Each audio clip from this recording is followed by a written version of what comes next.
Dis wonderlik om in die teenwoordigheid van die Here te wees. Amen. Dis wonderlik om te weet dat hy is hier om ons te ondersteun, met krag aan te doen, op te rig. Ons kom nie hiernatoe net om deur mense gesien te word. Dit is lekker om rondom jou te kyk en te sien daar is 1 of 2 of 3, 'n paar ekstra gesiggies by. Lekker. Maar ek is nie hier vanmôre om deur julle raak gesien te word nie. Ek is nie hier vanmôre om selfs die boodskap wat die Here vir my gegee het is amper al 'n bysaak. Ons is hier vanmôre om die naam van die Here groot te maak. Amen. Ons aanbidding te bring en te sê, Here, U het vir ons soveel gedoen. Yes, Lord. Ons het nie genoeg rede om weg te bly nie. Party mense dink partykeer hulle het 'n rede nodig om kerk toe te kom. Ek sê vir jy het nie 'n rede genoeg om weg te bly nie. Ek wil voortgaan met die woord van die Here soos wat hy vir my gegee het. Ek het laasweek dit bekend gestel, ons tema vir 2026. Ons gaan voort met die idee. Ek gaan dit meer ontwikkel in die nuwe jaar, maar ek het gevoel daar is 'n gedeelte wat ek laasweek nie gesê het nie waaroor ek graag wil praat. Ons het gehoor dat 2026 is die jaar om saam te bou. Ons gaan die koninkryk van die Here saam bou. Daar's niks verkeerd hiermee nie, maar dit is nie in 2026 ons jaar om te droom nie. Dis nie die jaar om net lekker saam te bid nie, dis nie die jaar om te beplan nie. Dis die jaar om te bou. Al die ander goed het 'n plek. Dis belangrik. Ek hou altyd daarvan as iemand sê, begin net iets te doen. Die Here sal dit ondersteun en sê nee, ons gaan terug na die woord van God toe. Want die woord van God sê watter man sal 'n toring begin bou voordat hy eers die beraming doen. Die beplanning is nodig. Ek hou daarvan as mense sê jou sterkte en jou krag lê in jou vasting en gebed. Maar ek wil jou dit reguit vertel, wanneer die omstandighede jou in die oë kyk, help dit nie om te sê, wow, wag net so 'n bietjie. Wag net so 'n bietjie, ek wil gou gaan bid en vas. Dis te laat. Dan moes jy reeds dit ingehaal het. Jy moes dit op die regte tyd gedoen het sodat dit gereed was. So ek wil vir u sê, dit is nie die tyd om enige van hierdie ander goed te doen nie, dit is die tyd om te bou. Ja. Daar's 'n groot verskil tussen mense wat saamstem met 'n visie. Wat sê ek het gehoor wat jy sê pastoor. En ander mense wat instap met die visie op hulle arm. Wat sê dis my visie, dis ons visie. Dit is my hoop, is dat almal moet saam kan sê ons bou en om te sê ons bou aan die koninkryk van God. Baie mense hou ook van hierdie idee. Dis lekker om te praat, lekker om te sê ons gaan bou. By ons kerk gaan ons bou hierdie jaar. Maar min mense hou van die werklikheid van bou. Bou beteken stof op jou hande. Bou beteken ons gaan partykeer 'n bietjie moeg word. Dit gaan beteken jy gaan partykeer moet opdaag wanneer jy dan nie lus het om hier te wees nie. Beteken ook dat jy kan nie meer net 'n toeskouer wees nie. Jy moet 'n persoon wees wat self dra, wat self jou gewig insit, jou skouer aan die wiel stoot en saam die werk doen. Ek het 6 gedagtes, hulle is nie los gedagtes nie, hulle pas by mekaar. As jy by my gaan bly, gaan jy dit hoor vanmôre, maar ek wil dit graag vir u gee soos wat ek dit gekry het. Die eerste een is, ek wil hê daar moet vanmôre 'n skuif plaasvind. Die skuif moet begin in jou gedagtes, ons gaan daaroor praat, maar die skuif wat moet kom, moet in jou kop kom. En die skuif wat moet gebeur is 'n skuif wat beweeg van hoor af na doen. Want solank as ons bly daarby en sê ek het dit gehoor, ek het dit opgetel die gewoonte, ek praat ook al so, ek het nie geweet mense praat so, maar ek sê ek luister gou. So hulle gooi soms so saam, maar dit help nie jy gaan net luister nie. Ek wil gou by Dion luister oor wat hy sê nie. Ek moet dit tot aksie dra. Amen. En ek wil graag vir julle weer die skrifgedeelte lees wat Jesus praat met Petrus. Hy sê vir hom in Matteus 16 vers 15, hy sê vir julle, wie sê julle is ek? En Simon Petrus antwoord en sê, U is die Christus, die seun van die lewende God. Toe antwoord Jesus en sê vir hom, salig is jy, Simon Bar-Jona, want vlees en bloed het dit nie aan jou geopenbaar nie, maar my Vader wat in die hemel is. En dan die kernvers, vers 18. Hier vind soveel goed plaas hier, dat ek die hele jaar se tema byde aan om vir ons om te praat oor, Matteus 16 vers 18. En ek sê vir jou, jy is Petrus, op hierdie rots sal ek my gemeente bou en die poorte van die doderyk sal dit nie oorweldig nie.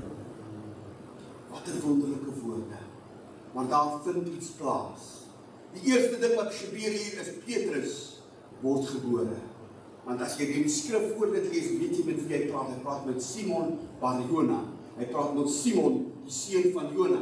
Dis die persoon met wie hy gepraat het. In ander vertalings praat hulle van, ek dink die Grieks taal was Cephas. Sy naam was Cephas gewees. Hy praat met Simon, die seun van Jona. Ander naam is Cephas. En skielik gee die Here vir hom 'n nuwe naam. En hy sê, jou naam is Petrus. Jy is Petrus. Wat beteken dit? Ek het vir u gesê dat baie mense hou van hierdie idee van bou. Baie mense hou nie so denkwendig van die werklikheid daarvan nie. Want jy sien, om te bou en om regtig te sê, ons begin daarmee, is nie net 'n gevoel. Dis nie net jy sê, ons gaan lekker bou vandag nie. Ons sit ons daar koor te sing, ons gaan bou vir Jesus. Lekker om te sing, tot die dag daar staan, om Edward van hulle die oggend daar moet aanteken, en die werk moet gedoen word. Dan kyk jy rond, dan maar waar is al die ouens wat so lekker saam gesing.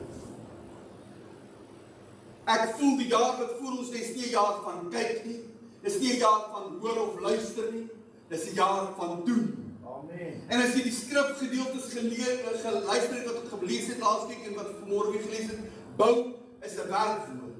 Saai is 'n werkwoord. Plant, maai, werkwoorde. Dis woorde wat beskryf dat werk gedoen word, dat aksie geneem word. Die tyd vir praat is verby. Die tyd vir bou het begin. As jy wil hierdie herinnering in jou kop kry, en ek sien baie keer die ouens is lief vir hulle sport hier, saam met pastoor Kobus hulle daar gesit en kyk tou trek. Dit help nie jy sê ons gaan ook almal tou trek hierdie jaar. Daar's baie mense wat op die kantlyn staan. Daar's baie, en my ervaring is met goed soos rugby en cricket, die beste spelers is ons aan die kantlyn, man. Die beste ouens, hulle weet vir alles. Maar wag tot jou kans kom dat jy self op die veld is. Dat jy self moet aksie en deelneem. En dit is die belangrikheid van hierdie jaar wat kom. Kom weg van die kantlyn af. Kom weg daarvan om op die kant te staan en te kritiseer oor hoe mense besig is om te bou. Kom weg daarvan om te praat by die huis en te sê ek sou nou nie so dit gedoen het nie. Klim in en bou self. Nou, dis nog 'n interessante deel hierdie praat van die kantlyn. Die kantlyn is 'n ding wat 'n mens vashou. Hy's lief vir mense wat daar staan. Dis hoe om 'n kantlyn doen. Die streep word daar getrek wat hulle moet daai. Daai kant is vir mense wat nie wil werk. Hierdie kant is die ouens wat hand opgesit het en gesê ek is hier. Dis die ouens wat die span gemaak het.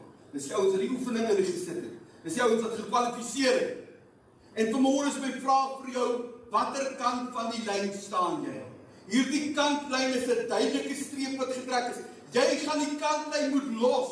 Amen. As jy in aksie wil kom. In hierdie gemeente is vir almal, elke persoon, dit is nie die leiers nie. Ek sê nie net die pastoorskort moet gaan werk nie, die bestuursraad moet kom werk nie. Ek sê almal van ons moet uitklim uit die kantlyn uit. En party het 'n goeie rede hoekom jy daar op die kantlyn is. Partykeer is dit 'n beseer. Iemand het al seer gekry. Hy was half besig om te werk vir die Here. En skielik kom daar iets wat hy nou lekker geraak het. Iemand praat met hom skeef. Iemand het hom dalk nie die erkenning gegee vir die werk wat hy gedoen het. Iemand het hom dalk lekker kwaad gemaak. Maar nou wat het gebeur, jy daar aan die kantlyn beland. Jy het nie net aan die reservebank toe geskuif nie, jy is heeltemal op die kantlyn. Jy neem glad nie meer deel nie. Ek wil vir jou vanmôre sê, God verwyk jou nie vir jou wonde nie. Ons het vanmôre dit ervaar terwyl die Heilige Gees hier is. Hy is hier om wonde te genees. Hy wil hê jy moet kom tot op jou potensiaal. Hy wil hê jy moet weer vergewe en vergeet. Jy moet weer aanbeweeg van dit wat jou terughou. Want hy sien in jou die potensiaal van iemand wat iets kan bereik. Hy glo jy kan bou vir die koninkryk. Hy nooi jou uit om weer op te staan. Ons het gepraat van die 3 jare, ons het gepraat van die regte persoon op die regte plek, die regte tyd. Hy het jou geposisioneer om vir jou te laat maak verstaan. Jy het 'n plek in die koninkryk. Jy het 'n werk wat gedoen moet word. Volgende jaar het ons gesê, hierdie jaar wat verby is, het ons gesê, jy is volgende. Dis jou beurt. Jy moet ook 'n kans kry. Jy moet ook uitbeweeg uit daardie kantlyn uit. Hierdie jaar wat kom, vra vir jou deelname. Vra dat jy moet deelneem op elke vlak waar jy kan. Dis nie net 'n sit en kyk jaar en dis 'n kom help dra. Ja. My derde punt, ek wil hê dat jy moet dit reg verstaan. Ek het 'n paar keer al gesê, mense hou van die idee van bou, maar dit is nie baie gemaklik met die werklikheid daarvan nie. Dis nie 'n gemak, ja. Ek dink dit is baie keer 'n bietjie misleidend as jy nou hierdie voorste 2 stoele kry. En ek weet, pastoor Dion en pastoor Koos het al daar gesê, dis nie lekker gemaklik stoele nie. Hulle lyk gemaklik. Maar jy weet enige oomblik kan iets gebeur, iets moet gebeur en jy moet reg wees vir dit om te gebeur. Ek wil vir jou hê dat jy moet in jou kop kry dat die kerk het nie gemakstoele nie. Die kerk het nie 'n lazy boy waar jy jou bene kan uitstop en lekker agteroor is en kyk wie is besig om te werk nie. Bou bring druk. Druk wat op jou gaan. Jy gaan dit voel as jy werklik besig is om te werk. Hulle sê as jy oefening doen, en jy wil hê die oefening moet bydra daartoe dat jy 'n bietjie gewig verloor, dan moet jy hard genoeg werk totdat jy begin speel. Jy moet voel daar's 'n bietjie aksie, iets wat inkom. Dit help nie jy gaan net lekker stap en lekker rustig, lekker nou gestap met oefen nie. Dis geen oefening nie. Hulle meet hom. Hulle sit die monitors op jou hart. Dan sê hulle jy moet tot op 'n sekere vlak 95% van jou hartklop kom voordat jy regtig begin oefen. Ek wil vir julle sê vanmôre, voordat jy regtig weet dat jy besig is om te werk, moet jy voel daar's druk. Jy moet voel dis ek raak nou so 'n bietjie ongelukkig met hierdie mense rondom my. Ek raak kwaad omdat almal nie saamwerk nie. Ek raak kwaad omdat die werk nie gedoen word nie. Ek raak kwaad omdat die duiwel teestand bied. Die duiwel teestand bied. Jy weet, ek het op 'n stadium 'n staaltjie gehoor wat hulle gevra het vir die duiwel. Hy besoek seker kroë en dansplekke. Dis waar hy altyd is. Sê nie hy het nie nodig om te warm daar te wees nie. Dan is almal klaar op die plek waar hy wil hê. Hy is hier in die kerk. Meeste van sy tyd spandeer met die kinders van die Here. Want hy wil jou van die pad af kry. As jy teestand voel, as jy voel die duiwel is besig om terug te stoot, dan moet jy weet jy's besig om inspanning te doen. Jy's besig om jou rug in te beweeg. Jy's besig om jou skouer aan die wiel te stoot en te beweeg vorentoe om te bou. Ons wil nie mense hê wat nie wil deelneem nie. As jy, ek het gepraat daarvan van bakstene wat net stil lê. En ek hou van die gesegde, is nie altyd 100% reg nie. Maar is 'n ou gesegde wat gesê, ledigheid is die duiwel se oorkussing. Iemand wat net daar sit en niks doen nie. Nou sit en wonder, ag ek wonder wat gaan ek nou vandag doen? Hoe laat gaan ek vanoggend opstaan? Dan gaan ek so 'n bietjie gaan kyk wat's op die TV. Kyk 'n bietjie so deur my foon wat gaan aan. Dis waar die probleme uitbroei. Wanneer jy niks het om jouself nie besig te hou nie, dis waar die probleme uitbroei. En ek wil vir julle sê, nie een van die mense in ons gemeente behoort te voel te hê, wat sê ek is rustig en kalm nie. Daar is baie werk wat gedoen moet word. Daar is baie bou in die koninkryk wat gedoen moet word. Amen. Bou en druk. Punt nommer 4 gaan oor, watter stem is dit wat jy gaan glo? Terwyl jy besig is om te luister na hierdie boodskap selfs vanmôre, is daar 'n ander stem aan die agterkant wat fluister en sê, hierdie pastoor is 'n bietjie te ernstig. Hy sê seker nie, hy het seker nie lus vir vakansie hou nie. Ag nee, ek gaan regtig nie so hard werk nie. Daar's ook ander stemme wat daar besig is om te praat. Terwyl God se stem vir jou sê, ek is met jou. Ek gaan jou versterk. Ek gaan jou met krag aandoen. Ek gaan jou oplig vir die werk wat jy moet doen. Dan is hier 'n stemmetjie van vrees wat sê, wat van as jy misluk? Wat van as jy val in dit wat jy doen? Petrus, terwyl Petrus daar uit die skip uitklim en hy stap na Jesus toe. Ja. Ek het al baie gewonder oor hierdie gedeelte. Petrus het nie gefaal nie, hy het nie gesink omdat hy nie geglo het nie. As hy nie geglo het nie, broer Kobus sê hy moes nie uitgeklim het nie. Hy het geglo en weet dit is waar hy staan. Ek glo wat gebeur het is hy het sy fokus verloor. Ja. Hy het opgehou kyk na Jesus. En hy begin kyk na die golwe. Ja. Toe hy die golwe raak sien rondom hom, toe begin hy skielik fokus te verloor. 2026 gaan vra dat jy alles fokus op die werk wat ons het om te doen. Amen. Die bouwerk is noodsaaklike werk. Dit vra dat jy sal bly om te volg.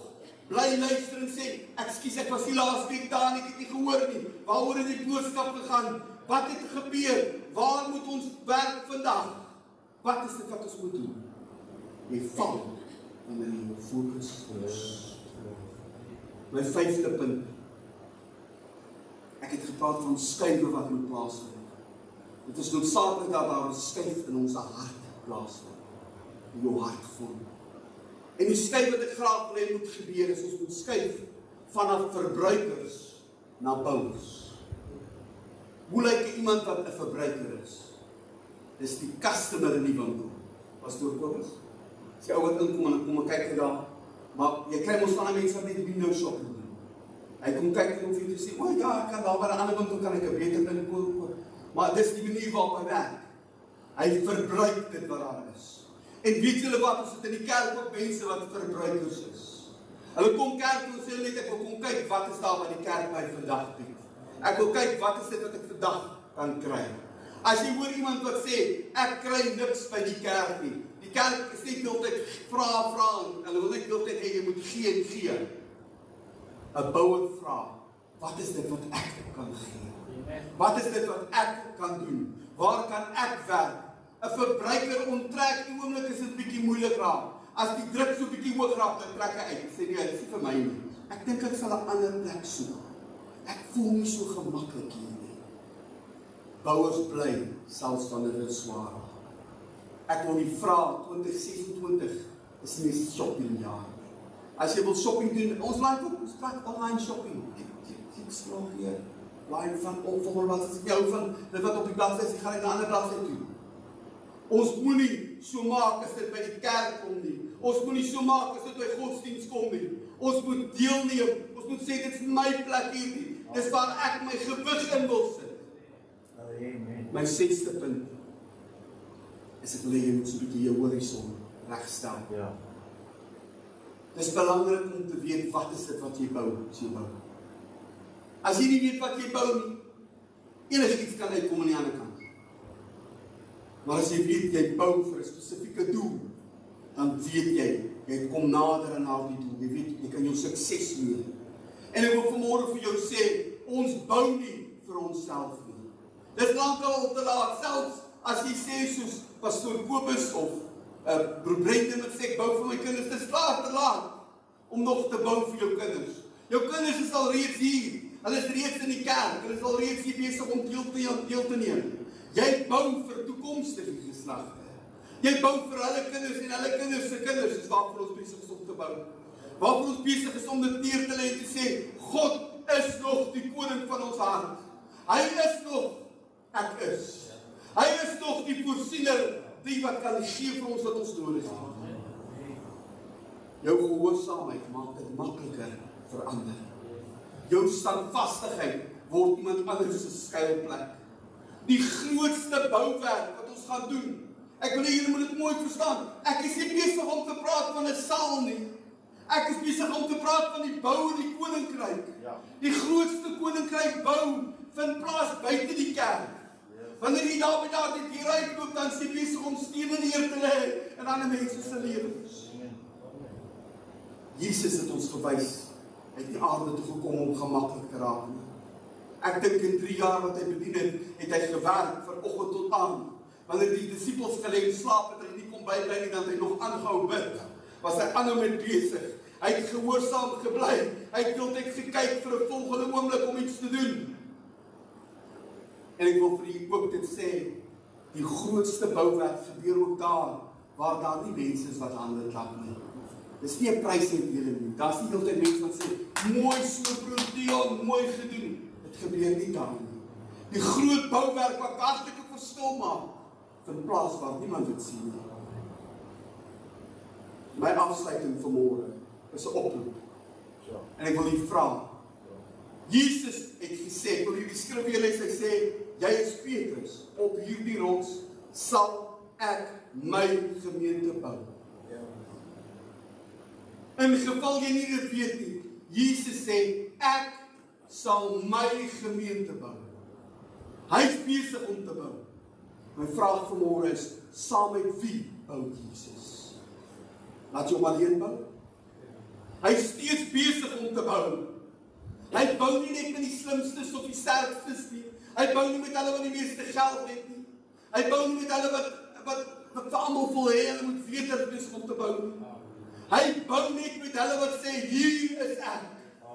Ek is hier, dit is gereed. Dis nie net ons boujaar nie. Hierdie jaar wat voor lê is jou boujaar. Jou deelname jaar. Nie vir jou naam nie. Nie dat hulle moet eendag sê, joh, maar daai ouens het dan maar 'n pragtige werk gedoen vir God nie. Alles net oor die koninkryk. Amen. 2026 gaan nie gebeur omdat ons 'n mooi tema het. Dit is lekker om te kan sê, ons bou die koninkryk. Maar dit gaan gebeur omdat gewone mense, soos ek en u, besluit om nie meer net te kyk nie, nie meer net te hoor nie, nie meer net te luister nie, maar begin om te bou. Ek wil hê dat elkeen van u moet begin dink, waarmee kan ek my hande besig hou? Waar kan my hande begin werk? As my hart oorgegee is en my geloof in my binneste opstaan, dan vra die Here vir jou, is jy gereed? Is jy reg om te bou?